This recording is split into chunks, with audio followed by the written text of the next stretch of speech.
हमारे यहाँ शास्त्र कहता है कि निरोग होने के लिए सूर्य की आराधना करनी चाहिए। सूर्य नारायण प्रत्यक्ष देवता हैं। किसी भी देवी देवता को न मानो, सूर्य को तो मानो ही। और विज्ञान वाले बहुत चमत्कार पैदा कर रहे हैं, लेकिन अभी सूर्य तक पहुंचने की क्षमता विज्ञान की नहीं आई है। अपना विचार लोग दें, आए बाएं जो भी करें, लेकिन जो अनंत ऊर्जा संपन्न भगवान सूर्य हैं, वो प्रत्यक्ष देवता हैं। सूर्य से ही हर मनुष्य के शरीर में ऊष्मा आती है, सारे पदार्थ पकते हैं, अन्न आदि मिलते हैं, तो सबका भरण पोषण करने वाले सूर्य हैं। तो सूर्य को एक लोटा जल देने में क्या दोष है? रोज सूर्य मंडल में भी नारायण श्री राम कृष्ण बैठे हैं।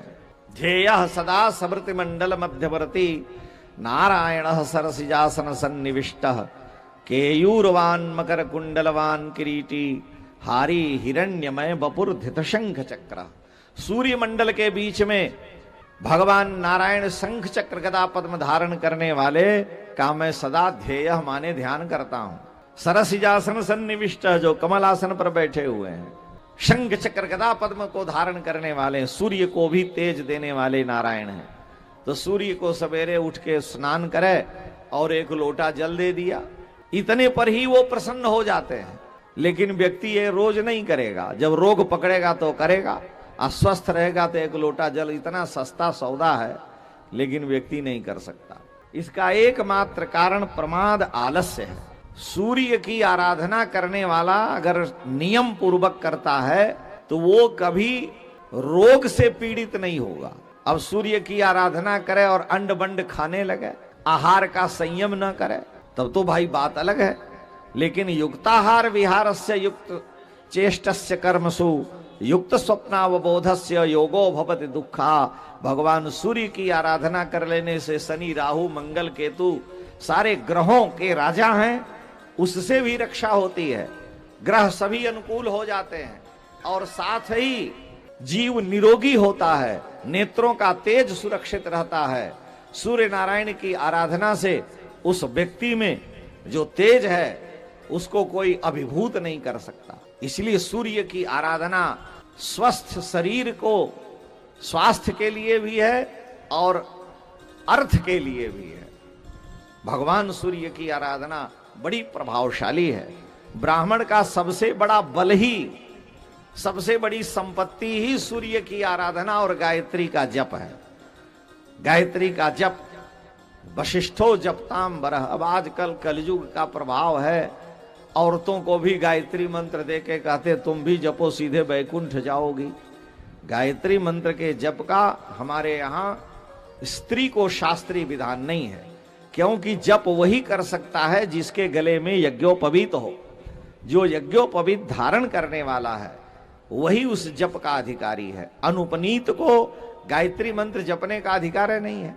ब्राह्मण, क्षत्रिय और वैश्य तीन ही उसके अधिकारी हैं और तीन लोगों का यज्ञोपवीत होता है। अब तो पंडित जी जनेऊ नहीं पहनते हैं तो और लोगों की तो बात ही अलग है, उनको बहुत भारी लगता है। 5 किलो की कोट पहन लेंगे, 2 किलो का स्वेटर पहन लेंगे, बनियाइन पहन लेंगे, लेकिन 5 ग्राम का यज्ञोपवीत धारण नहीं कर सकते। कान पर कहे महाराज चढ़ाना भूल जाते हैं। रोज कौन जनेऊ बदले? पुलिस वाला राइफल लेके चलता है तो दिन भर फायर करता रहता है। अरे लेके चल रहा है तो भी ठीक है, कुत्ता बिल्ली तो उससे डरेंगे। तो अगर आप भूल भी गए तो कोई बात नहीं, आपके कंधे पर यज्ञोपवीत तो अपना वेश तो होना चाहिए। गायत्री परिवार में औरतें सब जनेऊ पहन के घूम रही हैं, अब बताइए कैसे ये होगा? प्रति महीने 5 दिन स्त्री का शरीर अशुद्ध होता है और अशुद्ध शरीर से वो कोई जब तक पूजा पाठ कर नहीं सकती, तो कैसे वो यज्ञोपवीत पहनेगी? हर महीने जनेऊ कराओ उनका, हर महीने जनेऊ हो, हर महीने जनेऊ पहने। इसलिए हमारे यहाँ ऋषियों ने पुरुष के लिए यज्ञोपवीत का विधान किया। स्त्री को अर्धांगिनी कह दिया, पुरुष को अर्धांगिनी नहीं कहा है। पुरुष कितना भी जप तप साधन करेगा उसका आधा फल पत्नी को स्वाभाविक रूप से मिलेगा। पत्नी के जप का फल उनको नहीं मिलेगा, पत्नी को संकल्प करके देना पड़ेगा। पत्नी संकल्प कर ले कि मेरे पति नरक में पड़े हैं, इनका उद्धार करने के लिए मैं अपना पुण्य दे रही हूं, तभी उनका कल्याण होगा। लेकिन पुरुष तो जो भी धर्म करेगा पत्नी को ऑटोमेटिकली प्राप्त हो जाएगा। ये शास्त्र की आज्ञा है। पति चाहे जैसा भी हो, अगर उसके जीवन में धर्म नहीं है, पापी है, तो भी पत्नी अपने धर्म का, पतिव्रत धर्म का पालन करती हुई सहज अपावन नारी पति सेवत शुभ गति लहई जस गावत श्रुतिचारी अजहु तुलसिका हरि प्रिय। इसलिए यज्ञोपवीत धारण करके भगवान सूर्य की आराधना करने वाला प्रत्यक्ष देवता का रोगी हो ही नहीं सकता है। हमको याद है, हम दूसरे को क्या कहें, हमको अभी तक याद है लगभग 62-63 वर्ष की आयु में, सर्दी जुकाम की बात अलग है, लेकिन 62-63 वर्ष की आयु पूर्ण होने पर भी कभी हमें आज तक बुखार नहीं आया है। कोई ऐसा नहीं हुआ कि मुझे 2 दिन 5 दिन हॉस्पिटल में जाना पड़े। लेकिन आराधना से कोई समझौता नहीं। लोग कहे कि कहिएगा तो बीमार पड़ जाइएगा, हम तो सैकड़ों कई वर्षों से कहते हैं, कुछ नहीं हो रहा है।